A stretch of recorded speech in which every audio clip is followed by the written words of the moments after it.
BJP के प्रदेश अध्यक्ष बाबूलाल मरांडी ने एक बार फिर से हेमंत सरकार पर हमला बोला है और इस बार यह हमला उन्होंने डुमरी चुनाव को लेकर बोला।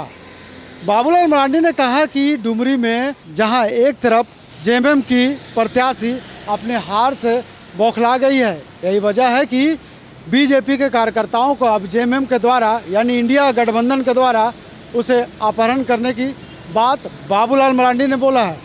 तो देखिए, आज बाबूलाल मरांडी ने प्रदेश कार्यालय में पीसी का आयोजन किया और पीसी के दौरान क्या कुछ कहा, देखिए इस खबर में। चुनाव प्रचार से हम आ रहे हैं और पिछले एक सप्ताह से लगातार कह सकते हैं कि उसी क्षेत्र में रह करके डुमरी विधानसभा के उपचुनाव का हमने प्रचार किया और वहाँ सरकारी प्रखंड हो या पार्टी के नाते जो मंडल है हम लोगों की, तो सभी जगहों पर हम गए और जाने से मैं ये कह सकता हूँ कि जो लोगों की उत्साह है, लोगों में परिवर्तन की जो चाहत है, वो साफ दिखता है और आम लोग भी आप बोलने लगे, जो कि लगभग 4.25 साल झारखंड में जेएमएम हेमंत सोरेन के नेतृत्व में सरकार चल रही है। इस सरकार से बिल्कुल लोग ऊब चुके हैं, जो कि इस सरकार में कानून व्यवस्था भी बिगड़ी हुई है। इसे आम जनता को बिल्कुल प्रभावित किया है। और दूसरा जो करप्शन है, भ्रष्टाचार और इन सारे लूट में की संरक्षण सरकार की ओर से मिल रही है और पुलिस टूल्स की तरह काम कर रही है।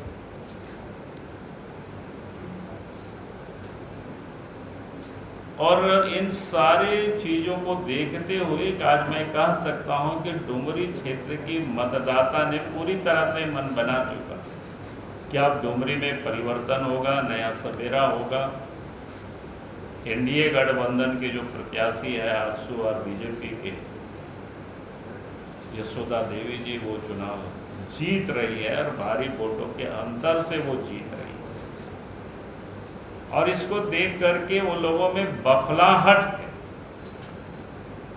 और बखलाहट का मैं आज हमें सवेरे सवेरे खबर मिली वहाँ से। एक तो गिरिडीह जिला में एक गांव पड़ता है डुमरी थाना में, जरीडीह के 2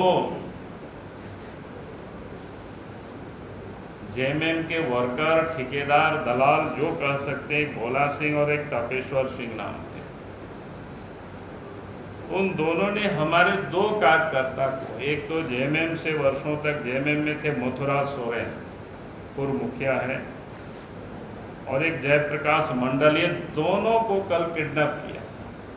अभी भी पता नहीं छोड़ा है कि नहीं छोड़ा है। हमने डीजी से हमने बात की है अभी सवेरे, ने कहा कि भाई ये क्या हो रहा है ये। अब इसको भी लगता है कि हेमंत सोरेन जी बंगाल बनाना चाहते हैं और ये उनकी हताशा का एक परिचय है, किस प्रकार से हताशा और निराशा है। इन दोनों को जो किडनैपिंग हुआ है, कल ही हुआ है और अभी तक छोड़ा नहीं गया है। जो अभी मेरी बात हुई है कुछ देर तक पता नहीं चला। हमने डीजी से बात किया है कि तुरंत आप एक्शन लीजिए। दूसरा जो घटना है, नावाडीह जो बोकारो जिला में पड़ता है, नावाडीह थाना है, वहाँ हम लोगों के वर्कर है निर्मल महतो, उनका एक विद्यालय चलता है और उस विद्यालय में क्योंकि चुनाव के समय उन सारे जगहों पर तो और कोई रहने का जगह नहीं है, तो उसमें कुछ लड़के लोग रह रहे थे। रात में पुलिस ने छापा मारा जेएमएम के कहने पर। तो छापा मारा तो कोई बात नहीं, पुलिस का ये रूटीन काम है, इसको हम लोग मानते हैं, उस पर कोई हमारा विरोध नहीं है। लेकिन एक बार नहीं, रात में जा करके बार बार और जेएमएम के जो गुंडे हैं, दलाल है, उन लोगों को ले जा करके 3-4 बार रात भर लोगों को सोने नहीं दिया। बोलता है फिर जांच करो, फिर चेक करो। डीजी को भी मैंने बोला है। तो ये जो हरकत जिस प्रकार से कर रही है वहाँ पर जेएमएम के लोग, इससे बिल्कुल स्पष्ट है कि उनको समझ में आ गए है कि जनता ने हमें पूरी तरह से नकार दिया। भय का माहौल पैदा करो, आतंक का माहौल पैदा करो, और यही काम ये लोग कर रहे हैं। तो मैं पुलिस प्रशासन से, सरकार से मैं आग्रह करता हूं कि निष्पक्ष चुनाव हो, शांतिपूर्ण ढंग से चुनाव हो। अगर चुनाव में कोई धांधली करने की कोशिश करेगी तो फिर हमारे लोग भी कोई कमजोर नहीं है, और उसके बाद अगर कुछ भी अप्रिय घटना होती है तो उसकी पूरी जिम्मेदारी और जवाबदेही राज्य सरकार की होगी।